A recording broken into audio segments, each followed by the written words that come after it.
Chapter 3 Busy at War and Love.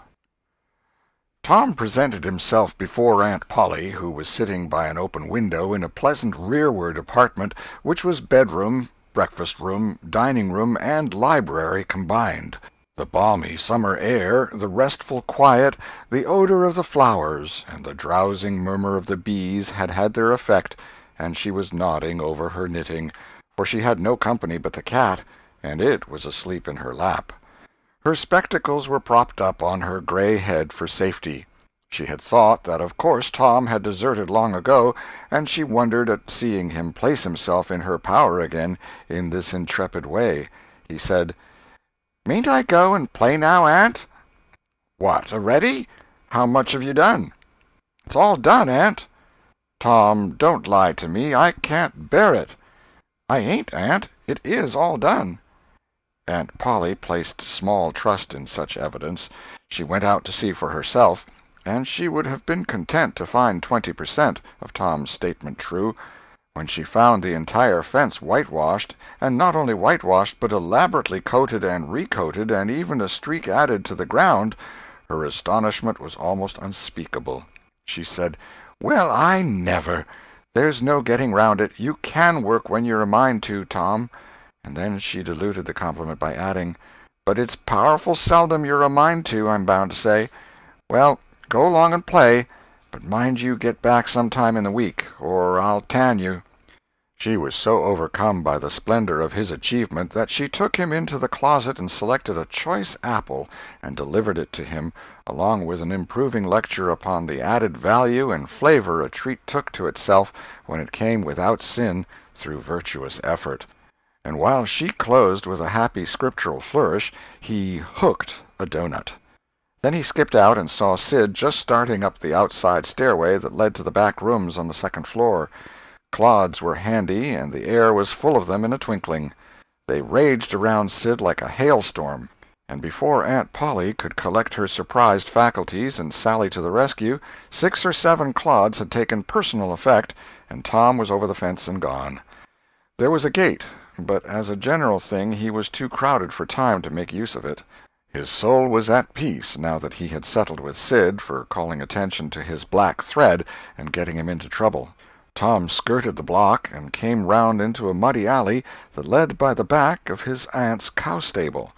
He presently got safely beyond the reach of capture and punishment, and hastened towards the public square of the village, where 2 military companies of boys had met for conflict, according to previous appointment. Tom was general of one of these armies, Joe Harper, a bosom friend, general of the other. These 2 great commanders did not condescend to fight in person, that being better suited to the still smaller fry, but sat together on an eminence and conducted the field operations by orders delivered through aide-de-camp. Tom's army won a great victory, after a long and hard-fought battle. Then the dead were counted, prisoners exchanged, the terms of the next disagreement agreed upon, and the day for the necessary battle appointed, after which the armies fell into line and marched away, and Tom turned homeward alone. As he was passing by the house where Jeff Thatcher lived, he saw a new girl in the garden, a lovely little blue-eyed creature with yellow hair plaited into 2 long tails, white summer frock, and embroidered pantalettes. The fresh-crowned hero fell without firing a shot. A certain Amy Lawrence vanished out of his heart, and left not even a memory of herself behind. He had thought he loved her to distraction. He had regarded his passion as adoration, and behold, it was only a poor little evanescent partiality. He had been months winning her. She had confessed hardly a week ago. He had been the happiest and the proudest boy in the world only 7 short days, and here in one instant of time she had gone out of his heart like a casual stranger whose visit is done. He worshipped this new angel with furtive eye, till he saw that she had discovered him. Then he pretended he did not know she was present, and began to show off in all sorts of absurd boyish ways in order to win her admiration. He kept up this grotesque foolishness for some time, but by and by, while he was in the midst of some dangerous gymnastic performances, he glanced aside and saw that the little girl was wending her way toward the house. Tom came up to the fence and leaned on it, grieving and hoping she would tarry yet a while longer. She halted a moment on the steps and then moved toward the door. Tom heaved a great sigh as she put her foot on the threshold. But his face lit up right away, for she tossed a pansy over the fence a moment before she disappeared. The boy ran around and stopped within a foot or two of the flower, and then shaded his eyes with his hand and began to look down street as if he had discovered something of interest going on in that direction. Presently he picked up a straw and began trying to balance it on his nose, with his head tilted far back, and as he moved from side to side in his efforts, he edged nearer and nearer toward the pansy. Finally his bare foot rested upon it, his pliant toes closed upon it, and he hopped away with the treasure and disappeared round the corner. But only for a minute, only while he could button the flower inside his jacket, next his heart, or next his stomach, possibly, for he was not much posted in anatomy, and not hypercritical anyway.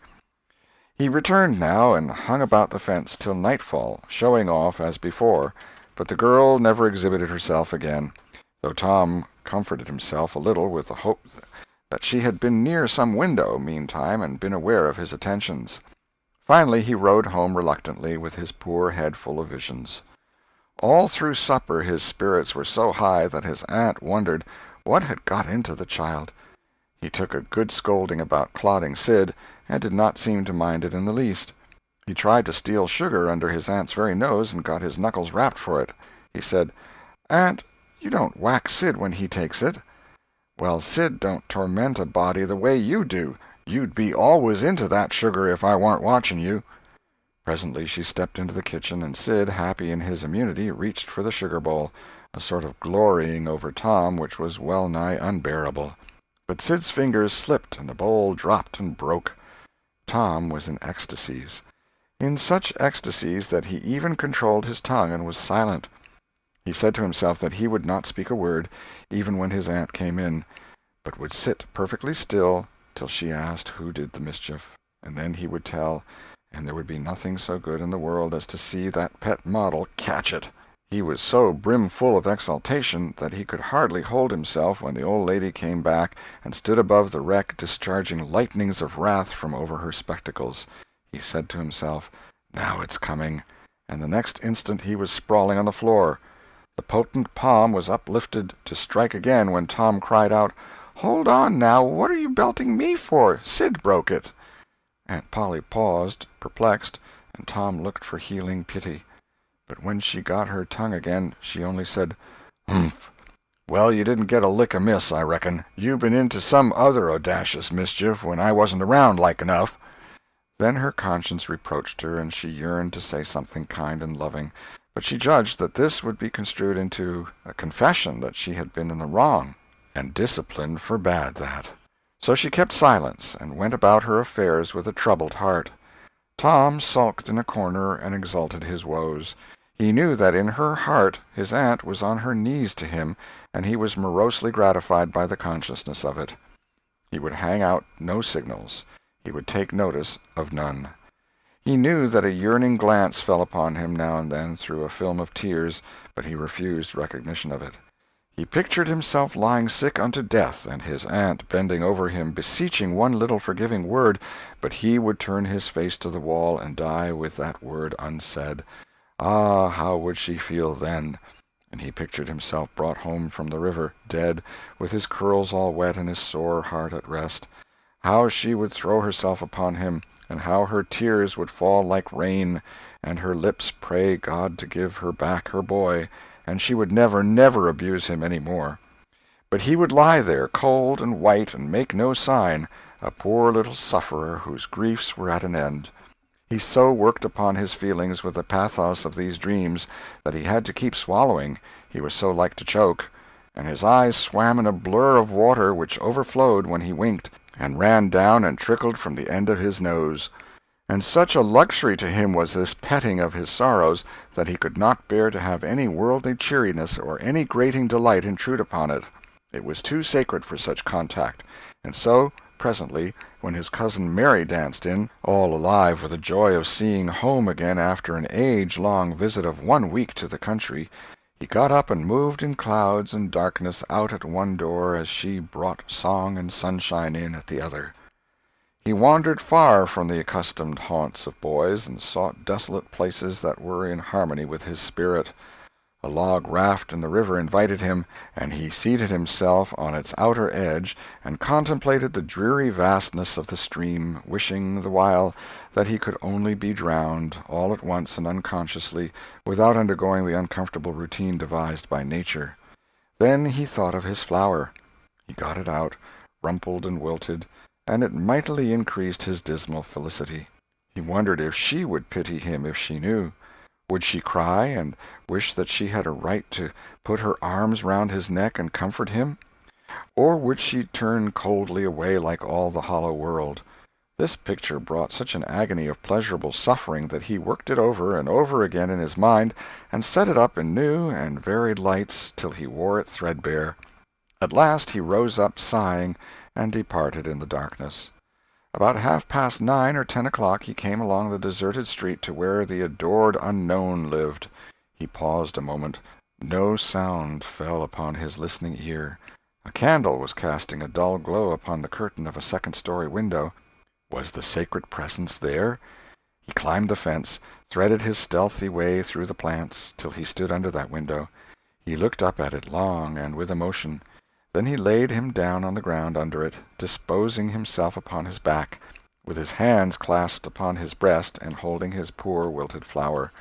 And thus he would die, out in the cold world, with no shelter over his homeless head, no friendly hand to wipe the death-damps from his brow, no loving face to bend pityingly over him when the great agony came. And thus she would see him when she looked out upon the glad morning, and oh, would she drop one little tear upon his poor lifeless form, would she heave one little sigh to see a bright young life so rudely blighted, so untimely cut down? The window went up, a maidservant's discordant voice profaned the holy calm, and a deluge of water drenched the prone martyr's remains. The strangling hero sprang up with a relieving snort. There was a whiz as of a missile in the air, mingled with the murmur of a curse. A sound as of shivering glass followed, and a small vague form went over the fence and shot away in the gloom. Not long after, as Tom, all undressed for bed, was surveying his drenched garments by the light of a tallow-dip, Sid woke up. But if he had any dim idea of making any references to illusions, he thought better of it and held his peace, for there was danger in Tom's eye. Tom turned in without the added